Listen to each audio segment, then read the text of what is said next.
অধিকার পরিষদ এই বিপ্লব পরবর্তী বাংলাদেশে কোনোভাবেই কোনো নিষিদ্ধ ঘোষিত সংগঠনের নেতাকে রাষ্ট্রীয় কিংবা কোনো সাংবিধানিক প্রতিষ্ঠানের কিংবা কোনো স্বায়ত্তশাসিত প্রতিষ্ঠানের কোনো চেয়ারে দেখতে চায় না। এটা আমাদের বিপ্লবের সাথে বেইমানি, প্রতারণা। 2000 ছাত্র জনতার রক্তের বিনিময়ে যে বিপ্লব আমরা অর্জন করেছি, এই বিপ্লবের সাথে পরিষ্কারভাবে এটা প্রতারণা করার সামিল। আমরা স্থানীয় সরকার উপদেষ্টাকে জিজ্ঞেস করতে চাই, আপনি কত টাকার বিনিময়ে এরকম একটা নিষিদ্ধ ঘোষিত সংগঠনের নেতাকে ঢাকা উত্তরের প্রশাসক হিসাবে নিয়োগ দিয়েছেন?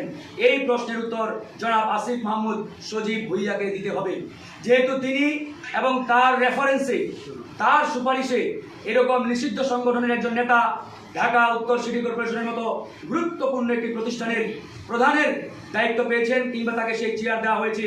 তার মানে এই পুরো প্রক্রিয়ার সাথে আসিফ মাহমুদ সজীব ভুইয়া জড়িত।